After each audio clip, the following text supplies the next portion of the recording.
وَلَقَدْ أَرْسَلْنَا نُوحًا إِلَىٰ قَوْمِهِ فَلَبِثَ فِيهِمْ أَلْفَ سَنَةٍ إِلَّا 50 عَامًا فَأَخَذَهُمُ الطُّوفَانُ وَهُمْ ظَالِمُونَ۔ ہم نے نوح کو اس کی قوم کی طرف بھیجا اور وہ 50 کم 1000 برس ان کے درمیان رہا۔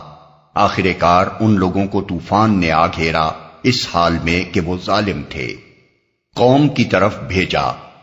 تقابل کے لیے ملاحظہ ہو آل عمران آیات 33-34، النساء 163، الانعام 84، الاعراف 59-64، یونس 71-73، ہود 25 اور 48، الانبیاء 76 اور 77، المومنون 23 اور 30، الفرقان 37، الشعراء 105-123، الصافات 75-82، القمر 9 اور 15، الحاقہ 11 اور 12، نوح مکمل۔ یہ قصے یہاں جس مناسبت سے بیان کیے جا رہے ہیں ان کو سمجھنے کے لیے سورہ کی ابتدائی آیات کو نگاہ میں رکھنا چاہیے۔ وہاں ایک طرف اہل ایمان سے فرمایا گیا ہے کہ ہم نے ان سب اہل ایمان کو آزمائش میں ڈالا ہے جو تم سے پہلے گزر چکے ہیں۔ دوسری طرف ظالم کافروں سے فرمایا گیا ہے کہ تم اس غلط فہمی میں نہ رہو کہ تم ہم سے بازی لے جاؤ گے اور ہماری گرفت سے بچ نکلو گے۔ انہی دو باتوں کو ذہن نشین کرنے کے لیے یہ تاریخی واقعات بیان کیے جا رہے ہیں۔ ان کے درمیان رہا، اس کا یہ مطلب نہیں ہے کہ حضرت نوح علیہ السلام کی عمر 950 سال تھی، بلکہ اس کا مطلب یہ ہے کہ نبوت کے منصب پر سرفراز ہونے کے بعد سے طوفان تک پورے 950 برس حضرت نوح علیہ السلام اس ظالم و گمراہ قوم کی اصلاح کے لیے صحیح فرماتے رہے، اور اتنی طویل مدت تک ان کی زیادتیاں برداشت کرنے پر بھی انہوں نے ہمت نہ ہاری۔ یہی چیز یہاں بیان کرنی مقصود ہے۔ اہل ایمان کو بتایا جا رہا ہے کہ تم کو تو ابھی 5-7 برس ہی ظلم و ستم سہتے اور ایک گمراہ قوم کی ہٹ دھرمیاں برداشت کرتے گزرے ہیں، ذرا ہمارے اس بندے کے صبر و ثبات اور عزم و استقلال کو دیکھو جس نے مسلسل 9.5 صدیوں تک ان شدائد کا مقابلہ کیا۔ حضرت نوح علیہ السلام کی عمر کے بارے میں قرآن مجید اور بائبل کے بیانات ایک دوسرے سے مختلف ہیں۔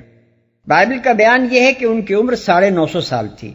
وہ 600 برس کے تھے جب طوفان آیا اور اس کے بعد 350 برس اور زندہ رہے۔ پیدائش باب 7 آیت 6، باب 9 آیت 28 اور 29۔ لیکن قرآن کے بیان کی روح سے ان کی عمر کم از کم 1000 سال ہونی چاہیے، کیونکہ 950 سال تو صرف مدت ہے جو نبوت پر معمور ہونے کے بعد سے طوفان برپا ہونے تک انہوں نے دعوت و تبلیغ میں صرف کی۔ ظاہر ہے کہ نبوت انہیں پختہ عمر کو پہنچنے کے بعد ہی ملی ہوگی اور طوفان کے بعد بھی وہ کچھ مدت زندہ رہے ہوں گے۔ یہ طویل عمر بعض لوگوں کے لیے ناقابل یقین ہے، لیکن خدا کی اس خدائی میں عجائب کی کمی نہیں ہے۔ جس طرف بھی آدمی نگاہ ڈالے اس کی قدرت کے کرشمے غیر معمولی واقعات کی شکل میں نظر آ جاتے ہیں۔ کچھ واقعات و حالات کا اولاً ایک خاص صورت میں رونما ہوتے رہنا اس بات کے لیے کوئی دلیل نہیں ہے کہ اس معمول سے ہٹ کر کسی دوسری غیر معمولی صورت میں کوئی واقعہ رونما نہیں ہو سکتا۔ اس طرح کے مفروضات کو توڑنے کے لیے کائنات کے ہر گوشے میں اور مخلوقات کے ہر صنف میں خلاف معمول حالات و واقعات کی ایک طویل فہرست موجود ہے۔ خصوصیت کے ساتھ جو شخص خدا کے قادر مطلق ہونے کا واضح تصور اپنے ذہن میں رکھتا ہو وہ تو کبھی اس غلط فہمی میں نہیں پڑ سکتا کہ کسی انسان کو 1000 برس یا اس سے کم و بیش عمر عطا کر دینا اس خدا کے لیے بھی ممکن نہیں ہے جو موت و حیات کا خالق ہے۔ حقیقت یہ ہے کہ آدمی اگر خود چاہے تو ایک لمحے کے لیے بھی زندہ نہیں رہ سکتا، لیکن اگر خدا چاہے تو جب تک وہ چاہے اسے زندہ رکھ سکتا ہے۔ وہ ظالم تھے، یعنی طوفان ان پر اس حالت میں آیا کہ وہ اپنے ظلم پر قائم تھے۔ دوسرے الفاظ میں اگر وہ طوفان آنے سے پہلے اپنے ظلم سے باز آ جاتے تو اللہ تعالیٰ ان پر یہ عذاب نہ بھیجتا۔ فَأَنجَيْنَاهُ وَأَصْحَابَ السَّفِينَةِ وَجَعَلْنَاهَا آيَةً لِلْعَالَمِينَ۔ پھر نوح کو اور کشتی والوں کو ہم نے بچا لیا اور اسے دنیا والوں کے لیے ایک نشان عبرت بنا کر رکھ دیا۔ کشتی والوں کو یعنی ان لوگوں کو جو حضرت نوح علیہ السلام پر ایمان لائے تھے اور جنہیں کشتی میں سوار ہونے کی اللہ تعالیٰ نے اجازت دی تھی۔ سورہ ہود میں اس کی تصریح ہے، حَتَّى إِذَا جَاءَ أَمْرُنَا وَفَارَ التَّنُّورُ قُلْ نَحْمِلْ فِيهَا مِنْ كُلٍّ زَوْجَيْنِ اثْنَيْنِ من کل زوجین اثنین واہلک الا من سبق علیہ القول ومن آمن وما آمن معہ الا قلیل. آیت 40. یہاں تک کہ جب ہمارا حکم آ گیا اور تنور ابل پڑا تو ہم نے کہا اے نوح اس کشتی میں سوار کر لے ہر قسم کے جانوروں میں سے ایک ایک جوڑا، اور اپنے گھر والوں کو سوائے ان کے جنہیں ساتھ نہ لینے کا پہلے حکم دے دیا گیا ہے، اور ان لوگوں کو جو ایمان لائے ہیں، اور اس کے ساتھ بہت ہی کم لوگ ایمان لائے تھے. نشان عبرت بنا کر رکھ دیا. اس کا مطلب یہ بھی ہو سکتا ہے کہ اس ہولناک عقوبت کو یا اس عظیم الشان واقعے کو بعد والوں کے لیے نشان عبرت بنا دیا گیا ہو، لیکن یہاں اور سورہ قمر میں یہ بات جس طریقے سے بیان فرمائی گئی ہے اس سے متبادر یہی ہوتا ہے کہ وہ نشان عبرت خود وہ کشتی تھی جو پہاڑ کی چوٹی پر صدیوں موجود رہی اور بعد کی نسلوں کو خبر دیتی رہی کہ اسی سرزمین میں کبھی ایسا طوفان آیا تھا جس کی بدولت یہ کشتی پہاڑ پر جا ٹکی ہے. سورہ قمر میں اس کے متعلق فرمایا گیا ہے وَحَمَلْنَاهُ عَلَى ذَاتِ أَلْوَاحٍ وَدُسُرٍ تَجْرِي بِأَعْيُنِنَا جَزَاءً لِمَنْ كَانَ كُفِرَ وَلَقَدْ تَرَكْنَاهَا آيَةً فَهَلْ مِن مُدَّكِرٍ. آیات 13 اور 15.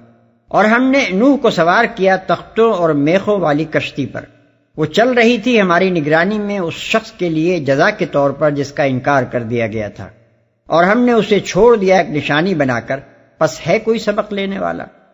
سورہ قمر کی اس آیت کی تفسیر میں ابن جریر نے قتادہ کی یہ روایت نقل کی ہے کہ عہد صحابہ میں جب مسلمان الجزیرہ کے علاقے میں گئے ہیں تو انہوں نے کوہ جودی پر اور ایک روایت کی روح سے باقروا نامی بستی کے قریب اس کشتی کو دیکھا ہے. موجودہ زمانے میں بھی وقتاً فوقتاً یہ اطلاعات اخبارات میں آتی رہتی ہیں کہ کشتی نوح کو تلاش کرنے کے لیے مہمات بھیجی جا رہی ہیں، اور اس کی وجہ یہ بیان کی جاتی ہے کہ بسا اوقات ہوائی جہاز جب کوہستان ارارات پر سے گزرے ہیں تو ایک چوٹی پر انہوں نے ایسی چیز دیکھی ہے جو ایک کشتی سے مشابہ ہے. وَإِبْرَاهِيمَ إِذْ قَالَ لِقَوْمِهِ اعْبُدُوا اللَّهَ وَاتَّقُوهُ ذَلِكُمْ خَيْرٌ لَكُمْ إِن كُنتُمْ تَعْلَمُونَ إِنَّمَا تَعْبُدُونَ مِن دُونِ اللَّهِ أَوْثَانًا وَتَخْلُقُونَ إِفْكًا إِنَّ الَّذِينَ تَعْبُدُونَ مِن دُونِ اللَّهِ لَا يَمْلِكُونَ لَكُمْ رِزْقًا فَابْتَغُوا عِندَ اللَّهِ الرِّزْقَ وَاعْبُدُوهُ وَاشْكُرُوا لَهُ إِلَيْهِ تُرْجَعُونَ. اور ابراہیم کو بھیجا جبکہ اس نے اپنی قوم سے کہا اللہ کی بندگی کرو اور اس سے ڈرو، یہ تمہارے لیے بہتر ہے اگر تم جانو تم اللہ کو چھوڑ کر جنہیں پوچھ رہے ہو وہ تو محض بت ہیں اور تم ایک جھوٹ گھڑ رہے ہو. در حقیقت اللہ کے سوا جن کی تم پرستش کرتے ہو وہ تمہیں کوئی رزق بھی دینے کا اختیار نہیں رکھتے. اللہ سے رزق مانگو اور اسی کی بندگی کرو اور اس کا شکر ادا کرو، اسی کی طرف تم پلٹائے جانے والے ہو. ابراہیم کو بھیجا. تقابل کے لیے ملاحظہ ہو البقرہ رکوع 15، 16 اور 35، آل عمران 7، الانعام 9، ہود 7، ابراہیم 6، الحجر 4، مریم 3، الانبیاء 5، الشعراء 5، الصافات 3، الزخرف 3، الذاریات 2. اور اس سے ڈرو، یعنی اس کے ساتھ شرک اور اس کی نافرمانی کرنے سے ڈرو. جھوٹ گھڑ رہے ہو، یعنی تم یہ بت نہیں گھڑ رہے ہو بلکہ ایک جھوٹ گھڑ رہے ہو. ان بتوں کا وجود خود ایک جھوٹ ہے، اور پھر تمہارے یہ عقائد کہ یہ دیویاں اور دیوتا ہیں یا خدا کے اوتار یا اس کی اولاد ہیں یا خدا کے مقرب اور اس کے ہاں شفیع ہیں، یا یہ کہ ان میں سے کوئی شفا دینے والا اور کوئی اولاد بخشنے والا اور کوئی روزگار دلوانے والا ہے، یہ سب جھوٹی باتیں ہیں جو تم لوگوں نے اپنے وہم و گمان سے تصنیف کر لی ہیں. حقیقت اس سے زیادہ کچھ نہیں ہے کہ یہ محض بت ہیں بے جان، بے اختیار اور بے اثر. تم پلٹائے جانے والے ہو. ان چند فقروں میں حضرت ابراہیم علیہ السلام نے بت پرستی کے خلاف تمام معقول دلائل سمیٹ کر رکھ دی ہیں. کسی کو معبود بنانے کے لیے لامحالہ کوئی معقول وجہ ہونی چاہیے. ایک معقول وجہ یہ ہو سکتی ہے کہ وہ اپنی ذات میں معبودیت کا کوئی استحقاق رکھتا ہو. دوسری وجہ یہ ہو سکتی ہے کہ وہ آدمی کا خالق ہو اور آدمی اپنے وجود کے لیے اس کا رہین منت ہو۔ تیسری وجہ یہ ہو سکتی ہے کہ وہ آدمی کی پرورش کا سامان کرتا ہو اور اسے رزق یعنی متاع زیست بہم پہنچاتا ہو۔ چوتھی وجہ یہ ہو سکتی ہے کہ آدمی کا مستقبل اس کی عنایات سے وابستہ ہو اور آدمی کو اندیشہ ہو کہ اس کی ناراضی مول لے کر وہ اپنا انجام خراب کر لے گا۔ حضرت ابراہیم علیہ السلام نے فرمایا کہ ان چاروں وجوہ میں سے کوئی وجہ بھی بت پرستی کے حق میں نہیں ہے، بلکہ ہر ایک خالص خدا پرستی کا تقاضا کرتی ہے۔ یہ محض بت ہیں کہہ کر انہوں نے پہلی وجہ کو ختم کر دیا، کیونکہ جو نرا بت ہو اس کو معبود ہونے کا آخر کیا ذاتی استحقاق حاصل ہو سکتا ہے۔ پھر یہ کہہ کر کہ تم ان کے خالق ہو، دوسری وجہ بھی ختم کر دی۔ اس کے بعد تیسری وجہ کو یہ فرما کر ختم کیا کہ وہ تمہیں کسی نوعیت کا کچھ بھی رزق نہیں دے سکتے، اور آخری بات یہ ارشاد فرمائی کہ تمہیں پلٹنا تو خدا کی طرف ہے نہ کہ ان بتوں کی طرف، اس لیے تمہارا انجام اور تمہاری عاقبت سنوارنا یا بگاڑنا بھی ان کے اختیار میں نہیں، صرف خدا کے اختیار میں ہے۔ اس طرح شرک کا پورا ابطال کر کے حضرت والا نے یہ بات ان پر واضح کر دی کہ جتنے وجوہ سے بھی انسان کسی کو معبود قرار دے سکتا ہے وہ سب کے سب اللہ وحدہ لا شریک کے سوا کسی کی عبادت کے مقتضی نہیں ہیں۔ وَإِن تُكَذِّبُوا فَقَدْ كَذَّبَ أُمَمٌ مِّن قَبْلِكُمْ وَمَا عَلَى الرَّسُولِ إِلَّا الْبَلَاغُ الْمُبِينُ۔ اور اگر تم جھٹلاتے ہو تو تم سے پہلے بہت سی قومیں جھٹلا چکی ہیں، اور رسول پر صاف صاف پیغام پہنچا دینے کے سوا کوئی ذمہ داری نہیں ہے۔ بہت سی قومیں جھٹلا چکی ہیں، یعنی اگر تم میری دعوت توحید کو اور اس خبر کو کہ تمہیں اپنے رب کی طرف پلٹنا اور اپنے اعمال کا حساب دینا ہے جھٹلاتے ہو تو یہ کوئی نئی بات نہیں ہے۔ تاریخ میں اس سے پہلے بھی بہت سے نبی مثلا نوح، ہود، صالح علیہ السلام وغیرہ یہی تعلیم لے کر آ چکے ہیں، اور ان کی قوموں نے بھی ان کو اسی طرح جھٹلایا ہے۔ اب تم خود دیکھ لو کہ انہوں نے جھٹلا کر ان نبیوں کا کچھ بگاڑا یا اپنا انجام خراب کیا۔ أَوَلَمْ يَرَوْا كَيْفَ يُبْدِئُ اللَّهُ الْخَلْقَ ثُمَّ يُعِيدُهُ إِنَّ ذَلِكَ عَلَى اللَّهِ يَسِيرٌ۔ کیا ان لوگوں نے کبھی دیکھا ہی نہیں ہے کہ اللہ کس طرح خلق کی ابتدا کرتا ہے پھر اس کا اعادہ کرتا ہے؟ یقیناً یہ اعادہ تو اللہ کے لیے آسان تر ہے۔ کیا یہاں سے لہم عذاب علیم، ان کے لیے دردناک سزا ہے تک، ایک جملہ معترضہ ہے جو حضرت ابراہیم علیہ السلام کے قصے کا سلسلہ توڑ کر اللہ تعالیٰ نے کفار مکہ کو خطاب کر کے ارشاد فرمایا ہے۔ اس اعتراضی تقریر کی مناسبت یہ ہے کہ کفار مکہ جنہیں سبق دینے کے لیے یہ قصہ سنایا جا رہا ہے دو بنیادی گمراہیوں میں مبتلا تھے، ایک شرک و بت پرستی، دوسرے انکار آخرت۔ ان میں سے پہلی گمراہی کا رد حضرت ابراہیم علیہ السلام کی اس تقریر میں آ چکا ہے جو اوپر نقل کی گئی۔ اب دوسری گمراہی کے رد میں یہ چند فقرے اللہ تعالیٰ اپنی طرف سے ارشاد فرما رہا ہے تاکہ دونوں کی تردید ایک ہی سلسلہ کلام میں ہو جائے۔ اللہ کے لیے آسان تر ہے، یعنی ایک طرف بے شمار اشیاء عدم سے وجود میں آتی ہیں اور دوسری طرف ہر نوع کے افراد کے مٹنے کے ساتھ پھر ویسے ہی افراد وجود میں آتے چلے جاتے ہیں۔ مشرکین اس بات کو مانتے تھے کہ یہ سب کچھ اللہ کی صفت خلق و ایجاد کا نتیجہ ہے، انہیں اللہ کے خالق ہونے سے انکار نہ تھا جس طرح آج کے مشرکین کو نہیں ہے۔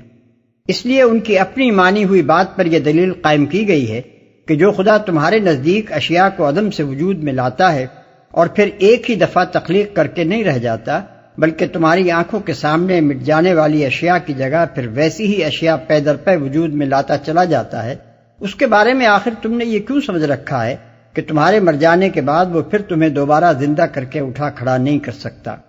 قُلْ سِيرُوا فِي الْأَرْضِ فَانظُرُوا كَيْفَ بَدَأَ الْخَلْقَ ثُمَّ اللَّهُ يُنشِئُ النَّشْأَةَ الْآخِرَةَ إِنَّ اللَّهَ عَلَى كُلِّ شَيْءٍ قَدِيرٌ۔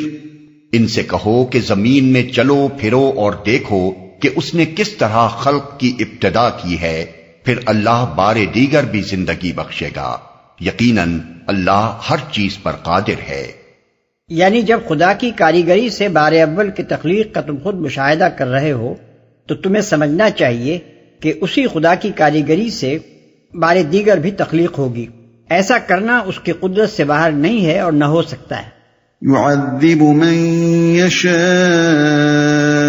ويرحم من يشاء وإليه تقلبون وما أنتم بمعجزين في الأرض ولا في السماء وما لكم من دون الله من ولي ولا نصير۔ جسے چاہے سزا دے اور جس پر چاہے رحم فرمائے، اسی کی طرف تم پھیرے جانے والے ہو۔ تم نہ زمین میں عاجز کرنے والے ہو نہ آسمان میں، اور اللہ سے بچانے والا کوئی سرپرست اور مددگار تمہارے لیے نہیں ہے۔ نہ زمین میں عاجز کرنے والے ہو نہ آسمان میں، یعنی تم کسی ایسی جگہ بھاگ کر نہیں جا سکتے جہاں اللہ کی گرفت سے بچ نکلو، خواہ تم زمین کی تہوں میں کہیں اتر جاؤ یا آسمان کی بلندیوں میں پہنچ جاؤ، بہرحال تمہیں ہر جگہ سے پکڑ لایا جائے گا اور اپنے رب کے سامنے تم حاضر کر دیے جاؤ گے۔ یہی بات سورہ رحمان میں جنوں اور انسانوں کو خطاب کرتے ہوئے چیلنج کے انداز میں فرمائی گئی ہے کہ تم خدا کی خدائی سے اگر نکل سکتے ہو تو ذرا نکل کر دکھاؤ۔ اس سے نکلنے کے لیے زور چاہیے اور وہ زور تمہیں حاصل نہیں ہے، اس لیے تم ہرگز نہیں نکل سکتے۔ چنانچہ ارشاد ہوتا ہے یا معشر الجن والانس ان استطعتم ان تنفذوا من اقطار السماوات والارض فانفذوا لا تنفذون الا بسلطان۔ آیت 33۔ مددگار تمہارے لیے نہیں ہے، یعنی نہ تمہارا اپنا زور اتنا ہے کہ خدا کی پکڑ سے بچ جاؤ، اور نہ تمہارا کوئی ولی و سرپرست یا مددگار ایسا زور آور ہے کہ خدا کے مقابلے میں تمہیں پناہ دے سکے اور اس کے مواخذے سے تمہیں بچا لے۔ ساری کائنات میں کسی کی یہ مجال نہیں ہے کہ جن لوگوں نے کفر و شرک کا ارتکاب کیا ہے، جنہوں نے احکام خداوندی کے آگے جھکنے سے انکار کیا ہے، جنہوں نے جرأت و جسارت کے ساتھ خدا کی نافرمانیاں کی ہیں اور اس کی زمین میں ظلم و فساد کے طوفان اٹھائے ہیں، ان کا حمایتی بن کر اٹھ سکے اور خدا کے فیصلے عذاب کو ان پر نافذ ہونے سے روک سکے، یا خدا کی عدالت میں یہ کہنے کی ہمت کر سکے کہ یہ میرے ہیں، اس لیے جو کچھ بھی انہوں نے کیا ہے اسے معاف کر دیا جائے۔